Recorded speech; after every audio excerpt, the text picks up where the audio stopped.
Welcome to today's lesson on how to declutter clothing with your kids.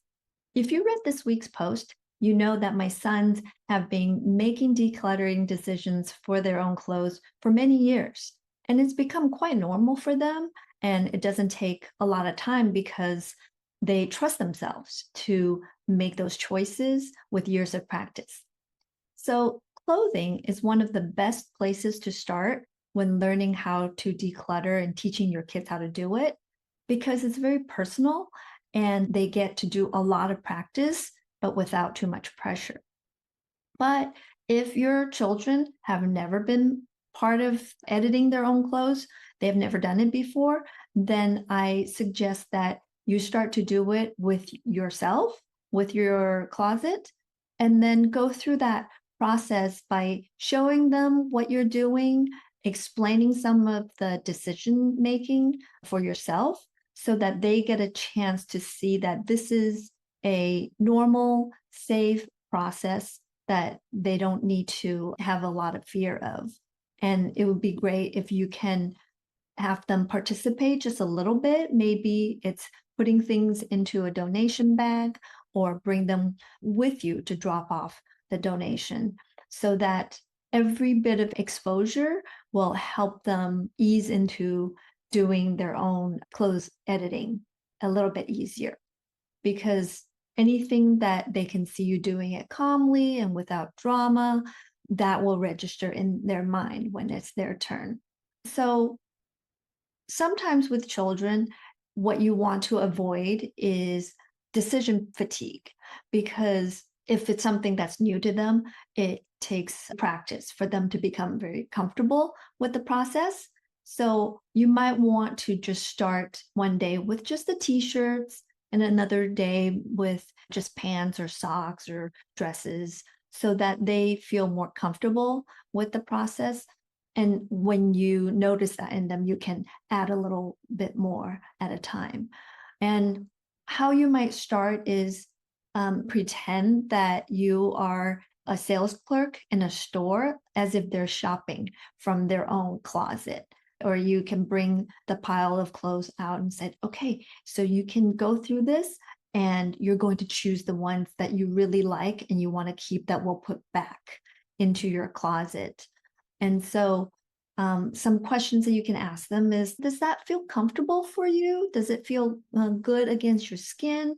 Do you like how you look? Does it fit well? And this exercise, it's also a form of connection because you're being playful with them rather than putting them on the spot and say, hey, you need to make decisions on which one you want to keep. Like they might not be able to understand what that means. And so what we're trying to do is help them tune into their bodies. Oh, is this fabric scratchy? Like my I really like because it's very soft. You know, how do they see themselves in it? Do they feel confident as themselves?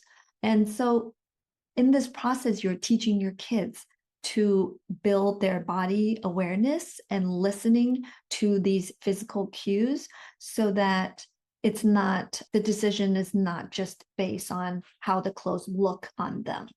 And so once they start to trust how they feel, it helps them to make future decisions too. If you go shopping, there's a reference to like, oh, I really like when the clothes feel this way, or I like clothes that the collar is not so tight, things like that. And other questions that you might ask is related to their lifestyle, their activities. For example, if they have something that they like to wear when they go to school, maybe it's certain things for sports. Let's say they have a pair of socks that they can wear for soccer or something like that. So start to think about the practical use of the item, that this is not just a shirt or just socks. They actually support the way they play or the activities that they're into. Or if it's something for a special event, like do they feel appropriate for going to church or going to a birthday party, things like that. And so you can ask them these questions and help them think about their clothes differently. Even if it is just, oh, I like the Pokemon design on my shirt, they need to start to make that association of what they like and why they like it. And it helps them to say it out loud, to tell it to you, because it'll kind of register for them too. And so this whole process, we're really helping them to learn to make decisions that they feel confident about, that they feel that they know themselves, right? That's very important in the parenting aspect of it, that we're using this process of editing their clothes to help them learn to trust their decision making. And then when they do that, you can highlight that for them. You can say, oh, you really thought that through, just to acknowledge that it matters that they can trust and understand their thought process.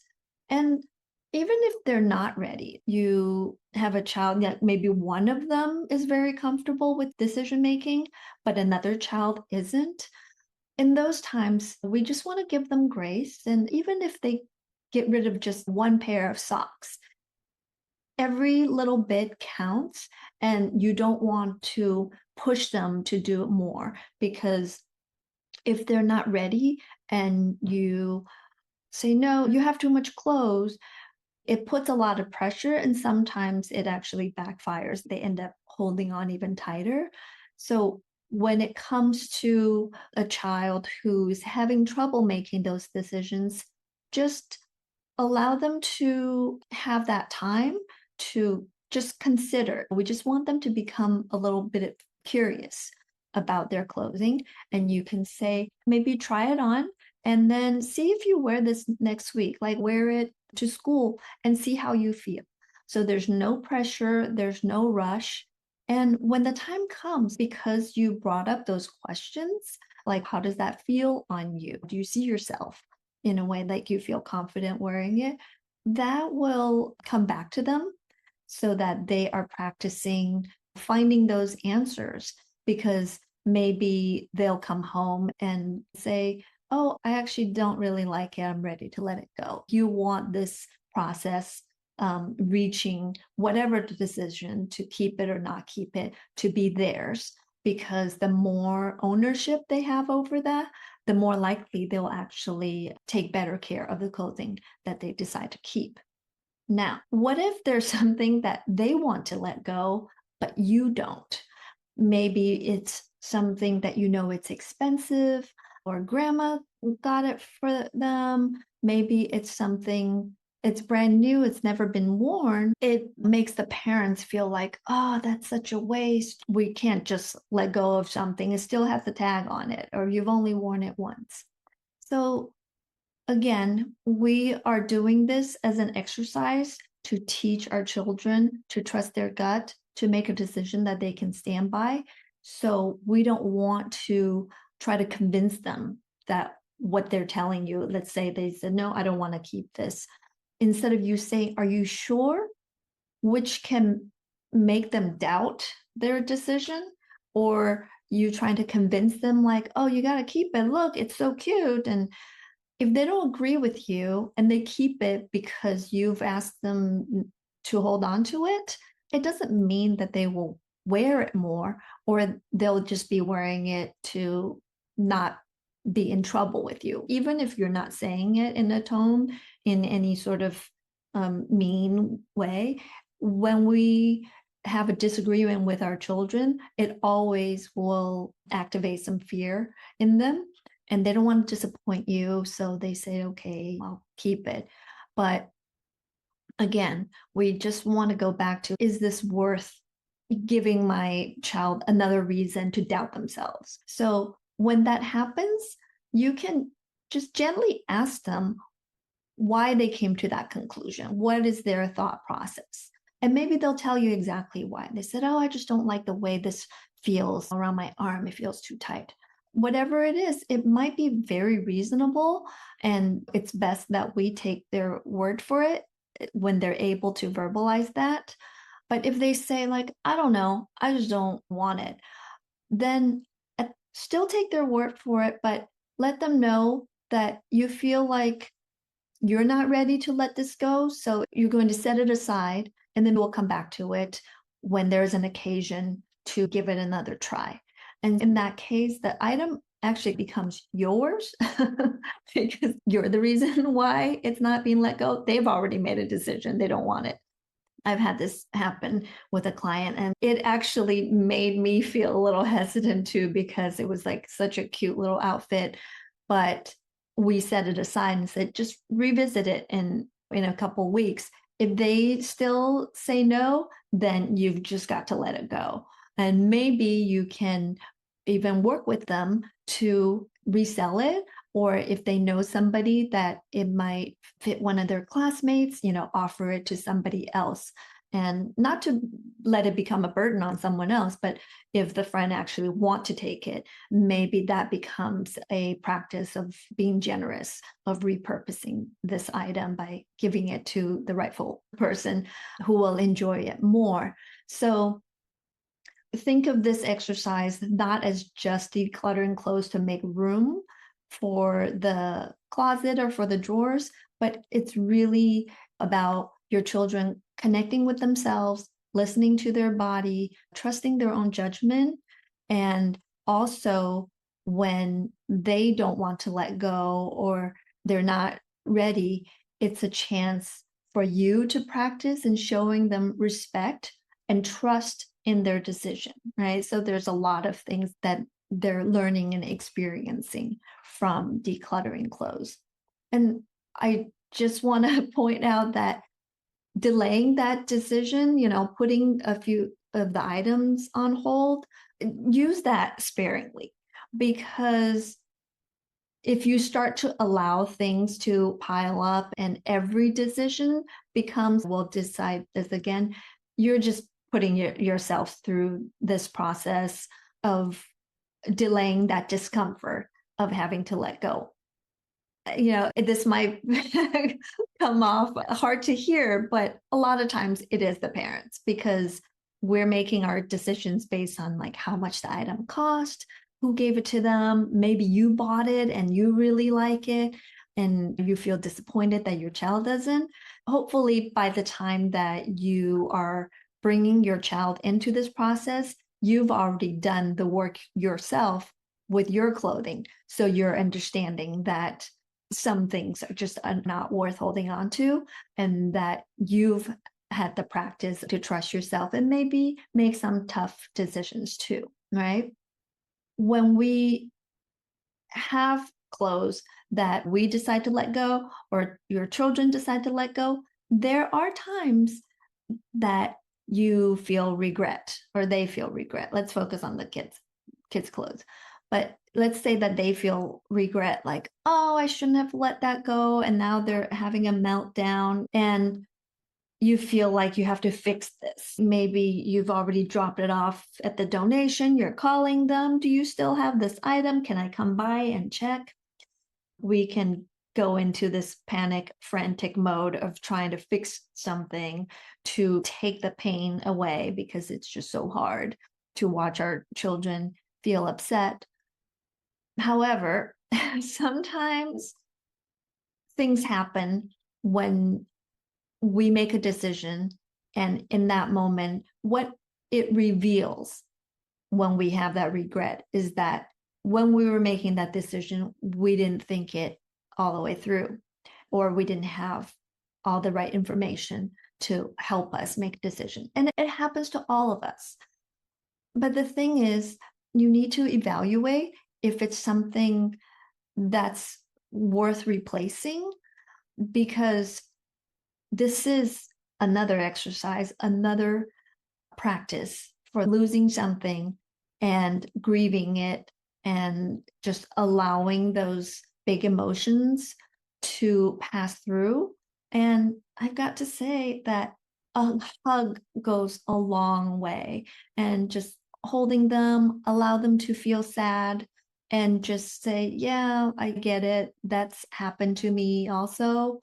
We don't actually have to say a lot, but just being there, just your presence, your calm presence and giving them a soft space to land, to be vulnerable and shed their tears. And their tears are actually good for them. I learned from therapy, and I say this a lot. I'll probably end up saying this in so many videos, that our tears are our body purging the excess stress hormone. It's helping us to feel regulated again. Being able to show your child that being sad is normal, it happens, and that you're there for them when they feel sad, that's a very valuable experience too. And so maybe they realize, oh, I really love that shirt, but now that it's gone, I feel sad, but it's okay. And let's say the clothes has a lot of holes in them or they've outgrown, but they might appreciate what they have even more, which would be like just another bonus, right? Okay, so I've shared a lot of information here. This is actually, I don't know if you're watching this from the monthly or paid subscription, or if you're part of the parent circle, but if you're, it's on chapter 11, page 6 in the book, which if you're in the parent circle, you can access that right now in the ebook.